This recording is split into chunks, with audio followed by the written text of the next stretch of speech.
फक्त वाचन करतोय मी. सद्गुरु पै माऊली मातोश्री माईंना प्रथम कृतज्ञतापूर्वक वंदन. आणि आपण सर्व सद्भक्त सत्साधक आपणा सर्वांना आदरपूर्वक नमस्कार. परमेश्वर म्हणजे अनंत चैतन्य स्वरूप, मुळात निर्गुण निराकार असल्यामुळे मानवी देहाच्या अपेक्षेत ज्ञानेंद्रियाच्या द्वारे पाहता येत नाही. याचा अर्थ आणखीन एक लक्षात घ्या. आपण त्या चैतन्य स्वरूप निर्गुण निराकार का म्हणतो? कारण आपल्या पंचज्ञानेंद्रियांना जे जाणता येत नाही ते निर्गुण निराकार. अर्थ कसा आहे? पंचज्ञानेंद्रियाशिवाय जे जाणता येतं ते सगुण किंवा साकार, पण जे जाणता येत नाही त्याला निर्गुण. गाढ झोपेत जाणता येत नाही म्हणून गाढ झोप माहिती म्हणून ते निर्गुण निराकार. कळलं? चैतन्य स्वरूप निर्गुण निराकार आहे कशासाठी म्हणतोय? कारण आपल्याला ते ह्या पाच इंद्रियात ज्यावेळेस जाणता येत नाही म्हणून म्हणतो. पण सहावं इंद्रिय जागृत होतं तेव्हा ते जाणता येतं. सहावं म्हणजे आपण म्हणतो पाच इंद्रिय, सहावा तिसरा डोळा उघडला म्हणतात ना, त्यावेळेला ते ऋतुंभरा प्रज्ञा जागृत होते तेव्हा ते तो अनुभव येतो. पण तोपर्यंत अनुभव येत नाही म्हणून त्याला आपण निर्गुण निराकार म्हणतो. ज्ञानेंद्रियाच्या द्वारे जे जाणता येत नाही त्याला निराकार तरी म्हणतो, निर्गुण म्हणतो, कसा आहे माहीत नाही म्हणतो. त्याचा खरा अर्थ तो आहे. कळलं? परमेश्वर म्हणजे अनंत चैतन्य स्वरूप, मुळात निर्गुण निराकार असल्यामुळे मानवी देहाच्या अपेक्षेत ज्ञानेंद्रियाच्या द्वारे पाहता येत नाही. प्रत्यक्ष स्वरूप कसे आहे डोळ्यांनी दिसणारे नाही. तिथे आकार नाही, ते निराकार आहे, अदृश्य आहे, अव्यक्त आहे. म्हणजे मानवी देहातून त्या तत्वाला पाहता येणार नाही. ते कोणत्याही पंचज्ञानेंद्रियाद्वारे जाणता येत नाही. मग स्वरूपाला अनुभवायचं कसे हा प्रश्न पडतो. परमेश्वर म्हणजे चैतन्य स्वरूपाचा अथांग सागर आहे. सागरामध्ये जशा लाटा निर्माण होतात तशा चैतन्य स्वरूपाच्या सागरामध्ये हे विश्व निर्माण झाले आहे. ब्रह्मांडात असंख्य आकाशगंगा आहेत, असंख्य सूर्यमालिका आहेत. आपल्या सूर्यमालिकेतील सूर्य, चंद्र, ग्रह, उपग्रह, आपली पृथ्वी आणि आपणही ह्या ब्रह्मांडाचा एक भाग आहोत. पृथ्वी फिरते आहे हे आपल्या लक्षात येत नाही. ती फिरत नसती तर दिवस रात्र निर्माण झालेच नसते.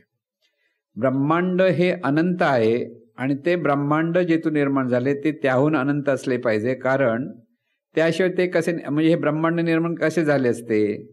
म्हणून चैतन्य स्वरूपाच्या सागराला अथांग, असीम असे आपण म्हणतो. या स्वरूपाला एकाच शब्दाने ओळखता येतं, ते म्हणजे आहे. जे आहे ते मी म्हणते. संतांच्या दृष्टीने ही त्याची ओळख आहे. परंतु सर्वसाधारण माणसे मी आहे त्या ठिकाणी मी अमुक आहे, मी देह आहे, देहाचं नाव मी आहे अशी ओळख धरतात. आहेला ओळखणं कठीण जाते, परंतु जाणणारे मी हे तत्व जाणण्यातून ओळखता येते. म्हणजे यात चैतन्य स्वरूपाला ओळखायला एक कोण म्हणजे जिथे मी आहे म्हणतं ते मी आहे म्हणणारच चैतन्य स्वरूप आहे. ही जर ओळख धरली तर ती ओळख होते. हे सर्व विश्व आहे कारण तिथे हे चैतन्य स्वरूप आहे. सोन्याचे दागिने आहेत कशामुळे? सोने आहे म्हणून. दागिन्यातून सोने काढून घ्यायचे म्हटले तर दागिनेच उरणार नाहीत. म्हणजे स्वरूप कशाला म्हणायचे? जे वजा केले असता रूप शिल्लक राहत नाही त्याला स्वरूप म्हणतात. रूप म्हणजे काय? स्वरूपच विशिष्ट आकार, विशिष्ट रंग, विशिष्ट गुण घेऊन प्रगट होते त्याला रूप म्हणतात. स्वरूपच विशिष्ट नियमाने साकार होते त्याला रूप म्हणतात. स्वरूप जे दिसत नाही तेच रूपाच्या अंगाने दिसते.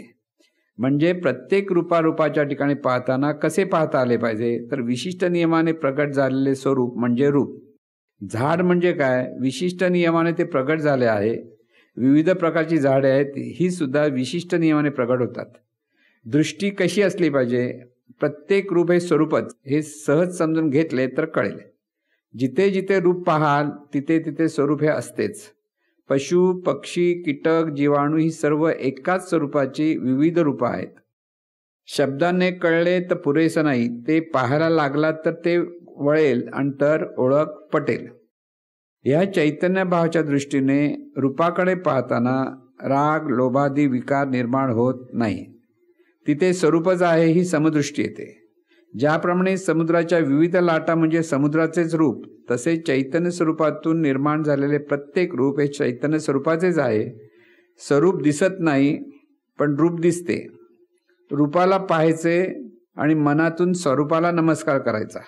कुटुंबातली प्रत्येक व्यक्ती चैतन्य स्वरूपाचेच रूप आहे हा बोध समजून घेऊन प्रत्येक वेळी रूपाला त्या भावात पाहणे याला म्हणतात चैतन्य भाव. म्हणजे कोणतंही रूप पाहिलं तर ते चैतन्यच आहे ही धारणा जी आपण मनामध्ये धरतो तेव्हा त्याला म्हणतात भाव. भाव भाव याचा अर्थ परत परत लक्षात घ्या. ह्याला आपण चैतन्य भाव म्हणतो. ही स्वरूपदृष्टी आहे, त्यालाच ज्ञानदृष्टी म्हणतात. जे जे आहे ते स्वरूपच आहे. एकदा ही दृष्टी पक्की झाली की तिथे समदर्शन सुरू होते. म्हणजे जे जे आहे ते स्वरूपाच्या अपेक्षेत सारखेच आहे. म्हणजे लाटा पाहताना लाटा छोट्या कशाही असल्या तरी त्या समुद्राच्या लाटा, तिथे समदर्शन आलं. मग माणसे पशुपक्षी जे जे पाहाल तिथे साधकाने सवय काय लावायची, ते चैतन्य स्वरूपच आहे. या स्वरूपाचे स्मरण राहण्यासाठी नामस्मरणाचा मार्ग संतांनी सांगितलेला आहे. तिथे विठ्ठल राम ही देवांची नावे संतांनी चैतन्य स्वरूपाला दिलेली आहेत. हे व्यवस्थित जर साधकाला कळले तर सद्गुरू नामस्मरण करायला सांगतात. म्हणजे काय ते कळेल. साधक पाहतो ते काय पाहतो, साधक चैतन्य स्वरूपच पाहतो. पण विशिष्ट रूपाच्या अंगाने दिसणारे रूप चैतन्य स्वरूपाचं आहे, चैतन्य स्वरूपाचं आहे हा भाव दृढ होणे आवश्यक आहे. माणूस, पशु, पक्षी व सर्व देहातून जाणणारे चैतन्य स्वरूप दृष्ट आहे हे ओळखता आले पाहिजे. स्वतःकडे पाहताना मी अमुक नसून स्वरूपच आहे या भावातून अखंड पाहता आले पाहिजे. तर पुढे ह्या स्वरूपाच्या ध्यासाने स्वरूपाशी एकरूप होऊन राहता आले पाहिजे. चैतन्य स्वरूप सर्वत्र आहे. त्या चैतन्य स्वरूपाचा अनुभव म्हणजे जाणीवेने जाणीवेला जाणणे हे होय. त्या अनुभवाच्या अधिष्ठानावर सर्व देहादेहातून जाणत असणारे तत्व हा चैतन्य स्वरूपाचा अनुभव आहे. लक्षात घ्यायचं परत. माणूस, पशु, पक्षी सर्व देहातून जाणणारे चैतन्य स्वरूप दृष्ट आहे. दृष्ट कुठे फक्त आपणच दृष्ट असं नाही, प्रत्येक रूपामध्ये हा दृष्ट आहे. प्रत्येक रूपातून जाणणार तत्व जाणत आहे म्हणून सगळीकडे दृष्ट आहे.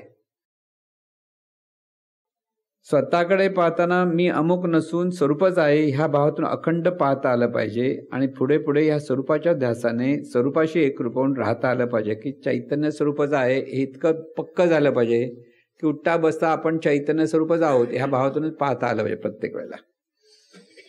पुढे या स्वरूपाच्या ध्यासाने स्वरूपाशी एकरूप होऊन राहता आले पाहिजे. चैतन्य स्वरूप सर्वत्र आहे. त्या चैतन्य स्वरूपाचा प्रत्यक्ष अनुभव म्हणजे जाणीवेने जाणीवेला जाणणे होय. म्हणजे आता अनुभव कुठे घ्यायचा आहे की जाणीवच जाणीवेचा जो अनुभव घेते, आहेपणाचा अनुभव घेते, असणेपणाचा अनुभव घेते, ते जाणीवेचा अनुभव घेते. भान म्हणतो आपण, ते जाणीवेने जाणीवेचं भान घेणं हा त्याचा अर्थ असतो. म्हणजे वेगळेपणाने पाहायचं नाही, तेच होऊन पाहायचं, त्याला म्हणतात भान. त्या अनुभवाच्या अधिष्ठानावर सर्व देहादेहातून जाणत असणारे तत्व हा चैतन्य स्वरूपाचा अनुभव आहे. जाणणारे तत्व सगुण निराकार असल्यामुळे दिसत नाही, तरी जाणण्याच्या अंगाने जाणणाऱ्या तत्वाला स्वस्वरूपाचा अनुभव येतो. तसेच दिसणारे शरीर हे सुद्धा चैतन्य स्वरूप आहे हाही अनुभव घेता येतो. म्हणून इथे दृष्टाही चैतन्य स्वरूप आणि दृश्यही चैतन्य स्वरूप आणि दृष्टीही चैतन्य स्वरूप अशी त्रिपुटी प्रगट होणे हे साधनेचे फलित आहे. म्हणजे जे जे पाहणारं चैतन्य स्वरूप, दृष्टी सुद्धा चैतन्य स्वरूप आणि दृश्य सुद्धा चैतन्य स्वरूप, म्हणजे आहे ते केवळ चैतन्यच स्वरूप आहे हा पुन्हा पुन्हा बोध आपल्याकडे घेता येतो. सर्वत्र चैतन्य स्वरूपच आहे हे अंतर्मनात मुरले पाहिजे. परमेश्वर कुठे नाही. संत सांगतात जेथे जातो तेथे तू माझा सांगाती. वासुदेव नांदे चराचरी सब भूमी गोपालकी. इथे आहे ते स्वरूप आहे हा बोध आहे. स्वरूपच देहरूपाने प्रगट आहे, स्वरूपच जाणणे रूपाने प्रगट आहे, स्वरूपच डोळ्यातून पाहते, स्वरूपच कानातून ऐकते. हे सतत चिंतन झाले पाहिजे. रात्री झोपी जाताना स्वरूपच आहे हे स्मरण करत झोपा आणि सकाळी डोळे उघडल्यावर जिथे पाहाल तिथे स्वरूपच आहे अभ्यास करत राहा. कळले पाहिजे तसे वळलेही पाहिजे. स्वरूपाचा अभ्यास करता करता मी अमुक निघून जातो म्हणजे अहंकार जातो. इथे देव होणे आहे, देव पाहणे नव्हे.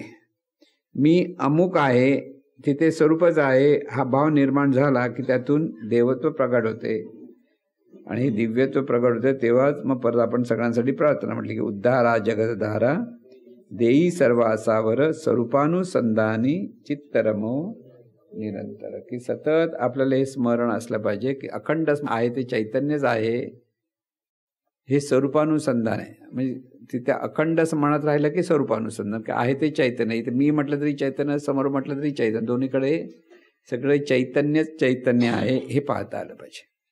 म्हणून बोधामृत आपण समजून घेऊया. परमेश्वराचे मूळ निर्गुण निराकार स्वरूप ज्ञानेंद्रियाच्या द्वारे पाहता येत नाही. फक्त प्रत्येक रूपात ते आहे हे त्याच्या अस्तित्वाच्या अंगाने समजून घेता येते.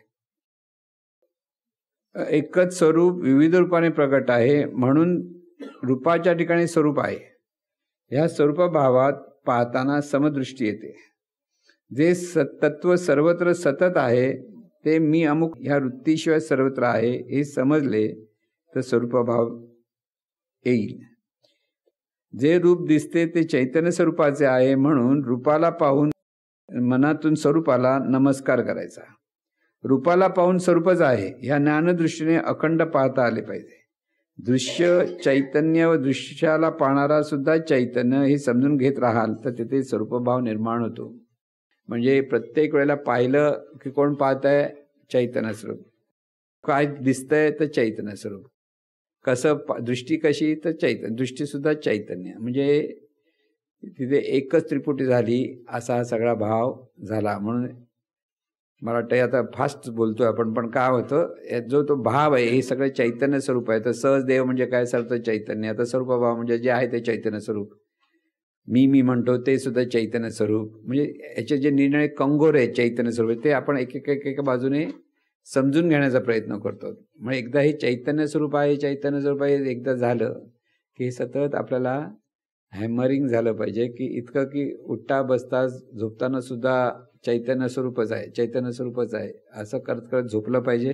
उठल्याबरोबर परत हेच लक्षात आलं पाहिजे आहे ते चैतन्य स्वरूपच आहे. म्हणजे दिवसभरात त्या चैतन्य भावातून जगण्यासाठी ते उपयुक्त ठरतं. आता एवढं करायचं बस झालं असं नव्हे,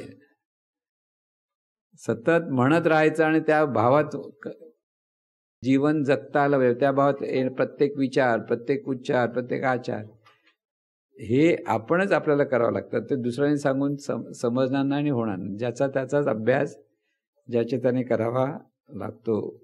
आपण मी म्हणतो ना ते मोठं रहस्य आहे. मी मध्ये बहिर्मन अंतर्मन दोन्ही येतात. मी जाणीवपूर्वक मी म्हणतो पण मुळात मी हेच पुरण अंतर्मनातून येतं. अंतर्मनात मी हेच पुरण आहे ते प्रगट होतं. जाणीवपूर्वक त्याला म्हणतो पण बहिर्मनातून हेच पुरण आलं. म्हणजे हा मी म्हणून जे अंतर्मन आहे आणि मी म्हणजे बहिर्मन. बहिर्मनात बऱ्याच वेळा आपल्याला काय मनात विचार येतात हे विचार हे आपल्याला समजतं. म्हणजे आपल्याला राग येतो, चीड येते, एखाद्याबद्दल राग आहे, ह्याच्यावर हे आहे, हे बहिर्मनातल्या गोष्टी आपल्याला कळतात. पण अंतर्मनात काय हे पटकन कळत नाही. पण जे जे बहिर्मनात येतं म्हणजे आतून येतं म्हणतं ना, आतून येतं ते सगळं अंतर्मनाचा खजिना आहे. राग कुठून येतो? आतून येतो. द्वेष कुठून येतो? आतून येतो. मत्सर कुठून येतो? आतून येतो. आनंद पण कुठून येतो? आतून येतो. हे सगळं बघा, हे सगळं म्हणजे अंतर्मनामध्ये चांगल्याही गोष्टी आहेत आणि वाईटही गोष्टी आहेत. द्वेष मत्सर या वाईट गोष्टी म्हणतो आपण. पण आनंद आहे, प्रत्येकाबद्दल प्रेम आहे, असं जेव्हा एखाद्या व्यक्तीच्या बाबतीत होतं तर दोन्ही गोष्टी त्या अंतर्मनामध्ये. म्हणून अंतर्मनाला ओळखायचं कसं? तर जेव्हा आपण साधना करायला बसतो आणि त्यावेळेला ते विचार बाहेर पडायला येतात ना, त्यावेळेला येणारे जे विचार आहेत ते आपल्याला कधी कधी माहीत नसतं असे पण विचार आपल्याकडे आहेत म्हणून. तेव्हा आपल्या अंतर्मनाचा तो पॅटर्न आहे. अंतर्मन अशा पद्धतीने सगळे विचार, चांगलाही विचार आणि वाईटही विचार दोन्हाचा तो संचय असतो तिथे. आणि ते त्याच्यातून मग ते स्फुरायला लागतं. तेव्हा अंतर्मनाचा जसं जसं ते स्फुरायला, म्हणून साधनेच्या वेळेला विचार येतात तेव्हा जास्त लक्ष द्यायचं नाही. हासा कसा विचारला काय बघायची गरज नाही. येऊ दे जाऊ दे एवढंच बघायचं. म्हणून स्वप्न सुद्धा पण असंच आहे. स्वप्न पण काय असतं? अंतर्मनच काय काय चित्र विचित्र दाखवत बसतं. म्हणून हे असं वाईट घडलं की हे चांगलं घडलं ह्याचा विचार करणं ते चित्र विचित्र आहे म्हणून सोडून द्यायचं. जोपर्यंत अंतर्मन शुद्ध होत नाही तोपर्यंत अंतर्मन आतून काय दाखवतं तिथे लक्ष द्यायची गरज नाही. तिथे जाणीवपूर्वक शहाणपणाने बघायचं, हे चांगलं आहे की वाईट आहे, चांगलं आहे तर करा, वाईट आहे तर बाजूला सारखं. हे असं कसं झालं बघा विचार करायचा. ते येतं ते जाऊ दे, येऊ देत, जितकं येते तितकं ते स्वच्छ होणार. लक्षात ठेवायचं, अंतर्मन स्वच्छ झालं पाहिजे. म्हणून अंतर्मनामध्ये अनेक जन्मेच्या गोष्टी आहेत, फक्त ह्या जन्माच्या गोष्टी नाही आहेत.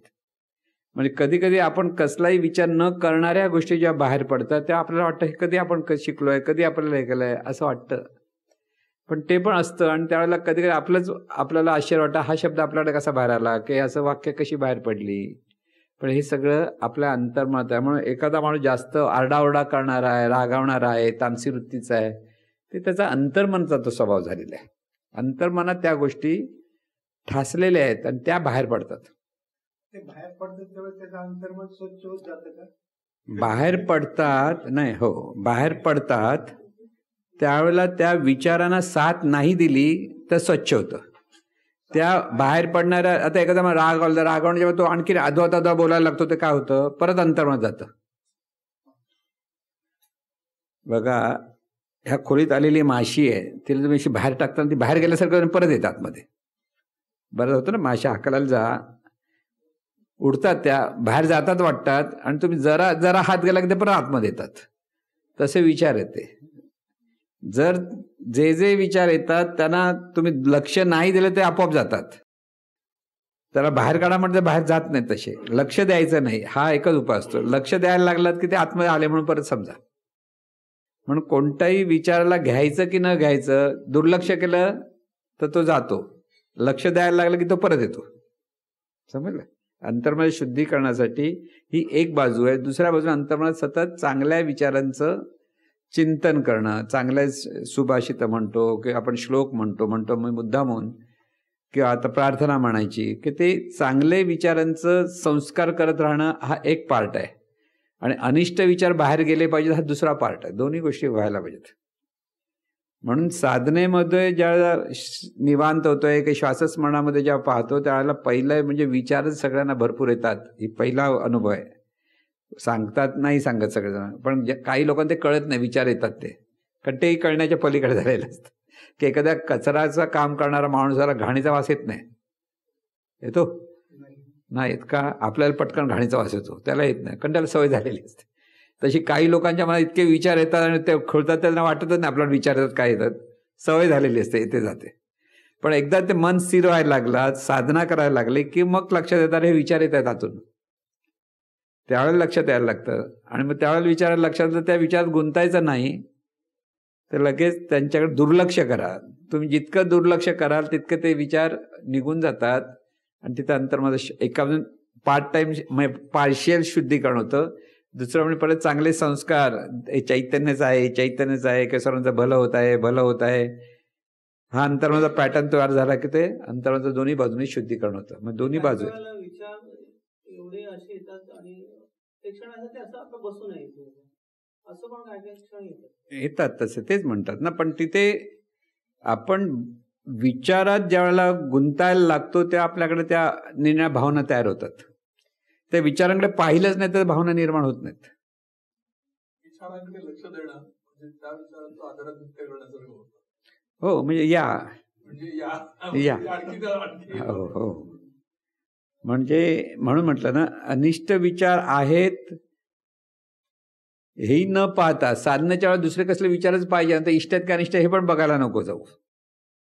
जे येतात त्याला जाऊ द्या, मग ते चांगले जाऊ दे वाईट जाऊ देत, तरी ते अंतर्मन स्वच्छ होतं. कारण जो प्रत्येक विचार असतो तो देहभावातूनच असतो. प्रत्येक विचार, चांगला विचार असो का वाईट विचार, इष्ट अनिष्ट दोन्ही म्हणतो ना आपण, पण त्याला देहभावाचं अधिष्ठान असतं. ज्याला देहभावाचं अधिष्ठान आहे तो विचार हा विचारच म्हणायचा. समजलं? चांगला असला तरी हा विचार, कारण तिथे लक्ष नको. मग स्वच्छ करायचं असेल तर अंतर्मनातला देहभावच बाजूला करायचा ना आपल्याला. त्यामुळे देहभाव गेला तर अंतर्मन शुद्ध. पहिलं एक लक्षात ठेवायचं, अविचार किंवा विकार हे सगळे देहभावाची पिल्ल आहेत. शिवभावाची पिल्ल नाहीत. शिवभावाची निर्मिती ही विवेकच होणार. देहभाव जोपर्यंत आहे तोपर्यंत अविचार येतात किंवा विकार येतात किंवा अनिष्ट चिंतन येतं, नकारात्मक चिंतन येतं, ह्या सगळ्या देहभावातून येतं. म्हणून आपल्याकडे देहभाव किती आहे घट्ट जर पाहायचं असेल तर आपले विचार कसे आहेत ते बघा, ते आपल्या लक्षात येतं की आपल्याकडे देहभाव भरपूर आहे. कळलं ना? म्हणून देहभाव हा असा सरळ वाटतो शब्द, पण महाभयंकर आहे. देह म्हणतं काय, देह मी म्हणतो ह्याच्यात काय एवढं मोठं गेलं, अरे तेच तेवढं सगळं जीवन बिघडवून टाकतं. चैतन्य स्वरूपाचा आहे हा एकच शब्द आणि त्या भावात गेलं की तेच जीवनाला पवित्र करतं. म्हणून पहिलं वाक्य काय सांगितलं, अंतर्मन हे महारहस्य. तिथे काय आहे ते त्या अंतर्मनाला पण कळत नाही. पुढे निवांत हो एकम एवं एकांत साधून रहस्य उघडण्याचा प्रयत्न करीत राहा. म्हणून त्या रहस्य उघडायचं असेल तर काय केलं पाहिजे, निवांत होता आलं पाहिजे. एकम एव म्हणजे काय, एकच आहे. पुढे एकच आहे, त्या एकाचाच अनुभव घेत राहिलं तर ती सगळी रहस्य उघडतात. म्हणजे अंतर्मनाचं तिथे शुद्धीकरण होतं की अंतर्मनाचं पॅटर्न बदलतो आणि अंतर्मनाचा पॅटर्न बदलला की त्याला ते सगळं ऋतुंबरा प्रज्ञा जागृत होते आणि त्याचं सगळं ओपन होतं. म्हणजे तिथे त्याच्यासाठी काही रहस्य राहत नाही. कळलं ना? म्हणजे आता इथे परत साधना आली. लक्षात घ्या, पाहणाऱ्याचं भान घ्या की चैतन्य स्वरूपच आहे, जाणीवच आहे, हे जे आपण सांगतो आहोत ते अंतर्मनाचं शुद्धीकरणासाठी आहे. म्हणून ते अंतर्मनाचं शुद्धीकरणासाठी हा देहभाव दूर करण्यासाठी हा चैतन्यभाव पुन्हा पुन्हा धरला पाहिजे. का आहे ती ईश्वरी शक्तीच आहे हा भाव धरला पाहिजे. म्हणून ह्या साधनेतूनच अंतर्मनाचं शुद्धीकरण होतं. दुसरा त्याला उपाय नाही. उपाय आहे म्हणजे सत्संगतीत राहणं, त्याच्यावर परत साधना करावीशी वाटते म्हणून संत संग. कळलं? आणखी इथे काय लिहिलंय, अनंत दिव्य नेणीव स्वरूप चैतन्य शक्तीशी समरस होऊन राहणे म्हणजे मौन. हा, आता इथं मौन मौन म्हणजे काय, सर्वत्र चैतन्य स्वरूपाचं आहे. म्हणून पहिल्या दिवशी काय सांगितलं होतं, श्वासाकडे पहा, श्वासाकडे पहा, कुठे जाताना श्वासाकडे पाहत राहा. म्हणजे काय होतं, ह्या चैतन्य स्वरूपाचं स्मरण तिथे राहिलं तर बोलण्यावर कंट्रोल येतो, सगळ्या गोष्टीवर कंट्रोल होतो. आता तर आपण काय होतं, बोलताना गाडी सुसाट पळते, डेक्कन क्वीन होऊन जातं, ती कधी कळत नाही ना. एक एक एक एक गोष्टी आपण पटापट पटापट सांगत जातो, बोलत जातो, एकाने दुसरं दुसरं तिसरं असं सगळं बोलणं होतं आणि मग तिथे स्वरूपभाव उरत नाही. स्वरूप भावाच्या अधिष्ठानावर बोलता आलं पाहिजे.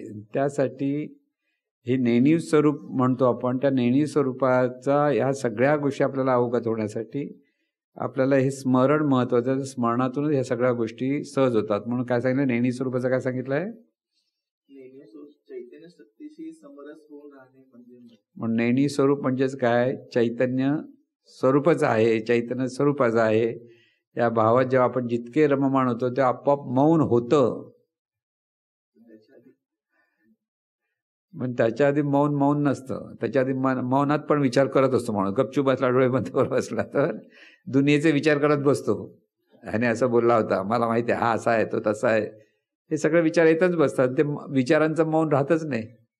इथे एकदा चैतन्य भावच आहे म्हणायला लागलं की ते विचाराच्या ठिकाणी पण मौन येतं. म्हणून विचार कमी कमी कमी होत जातात, म्हणून ते मौन होतं. त्या पद्धतीने म्हणजे बोलतो आपण त्यावेळेला पण सावधपणे जर बोलायला लागलो तरी ते मौन असतं. म्हणजे स्वरूप भावातून बोलायला लागलं तर तिथे विचारावर सगळे कंट्रोल येतात आणि ते मौन तिथे आपल्याला प्राप्त होते. म्हणजे मौन प्राप्त होणं महत्वाचं. जो मौनात जातो तो मुनी होतो, ऋषी मुनी असं म्हणतो ना. ज्याला हे मौन समजलं ना तो मुनी आहे. आपल्याला समजत नाही म्हणजे आपण मुनी नाही. कळलं? मौनाचा अभ्यास म्हणजे काय केलं पाहिजे, मौनाच्या मनाला एका ठिकाणी स्थिर करता आलं तर ते बाकीच्या ठिकाणी मौन होतं, मौन पावतं, मन मौन पावतं.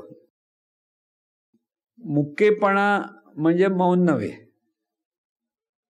मुक्केपणा म्हणजे मौन नव्हे. परत लक्षात ठेवा, आता मुका माणूस आहे, बोलता येत नाही, तो मौनात आहे असं, तो जास्त बोलतो. कळलं ना? म्हणून इथे स्वरूप भावाशी एकरूप जो होतो तोच मौन, आणि ज्याला मौन प्राप्त होता तो मुनी. कळलं ना? ऋषी मुनी असे शब्द आहेत ना ते त्या अंगाने आहेत खरे. म्हणजे मौन करताना मौनाच्या अंगाने मंतर मनाला एक शक्ती प्रगट होते. म्हणून विनोबा भावे वगैरे सगळे पूर्वीचे लोक मौनात राहायचे. मौनात राहायचे म्हणजे काय होतं, पटकन रिॲक्ट होण्याचा स्वभाव थांबतो. पहिली गोष्ट काय, आपला स्वभाव काय, रिॲक्ट होतो पटकन. काही पण कोण नाही आवडलं की पटकन बोलून मोकळे होतो ना, ते योग्य काय योग्य हा विचारच करत नाही. पण एकदा त्या मौना म्हणजे रेझिस्टन्स दिलं मनाला रिॲक्ट होण्याचं, तर ते आपोआप मौनात राहतं, मग मौन व्हायला लागतं. पण ते नंतर चैतन्य भावात जेव्हा होतं तेव्हा खरं मौन. ते होऊ लागतं हळूहळू. हा. ते मुळं. स्वरूप भावातून राहिलं की मौनात आपण जातो.